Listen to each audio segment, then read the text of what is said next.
How to draw a Halloween pumpkin. So you've probably seen those pumpkin drawing tutorials where they have you make these weird bulbous ellipse things surrounded by these half-moon shapes, and then you put these triangles in for eyes and a cute little stem, and it looks something like this, which is boring. No, you're here on this channel because you want something a little different. So let's start with these weird candy corn shapes going around a center axis. And yeah, you're going to screw it up. Make sure you have an eraser handy. So go back through and erase those connecting lines and make them straight. This doesn't look like a pumpkin. Well, it does because it's a pumpkin on its side, which means we need to do the stem now. To draw the stem, draw a weird star shape that kind of falls into those candy corn seams, and then draw a little baby version of that shape just off to the side. Now connect the two shapes because we've just made the top of the stem and the bottom of the stem, and this is called foreshortening. Next, I'm going to take a really dark pencil. This baby is a 9B and it's as dark as my soul. And I'm going to add some shading along the edges and where the candy corn shapes connect to each other, which is going to give me some dimension.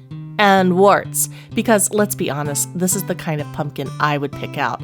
I don't go looking for the beauty contest winner pumpkins. No, it's Halloween. I want the weirdest looking mofo in the patch, warts and all.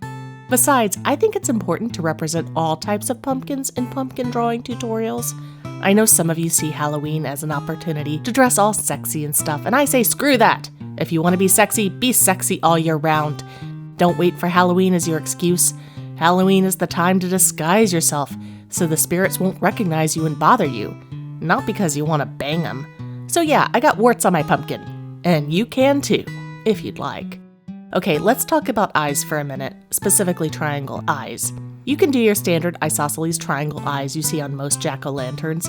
You can angle them up to look sinister. You can turn them so one of the long sides is down if you want them to look gentle or scared or confused. Funny how all of those things have the same types of eyes. Anyway, my pumpkin has warts, so I'm making him kindly. So back to the pumpkin. Let's draw those eyes on there lightly. Lightly, I say. And let's do a lopsided grin to make him look sheepish. For the mouth, I'm doing round on one side and pointy on the other, and putting some teeth in there because that's a rule or something.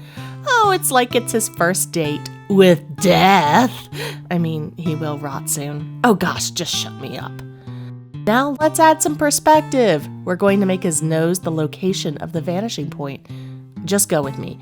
But I'm not using a ruler or measuring anything out. It's a pumpkin, for crying out loud, not an architectural drawing. Time to bring out that 9B pencil again and do some shading. And then I'm pulling out a blending stick and blending all that shading together. This is the part that takes the longest.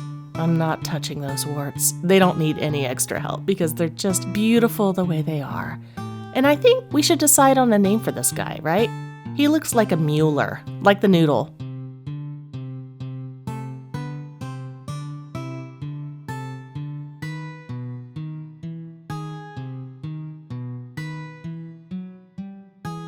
Time for some glamour shots. Get ready, Mueller. And that's how you draw a pumpkin. Like and subscribe.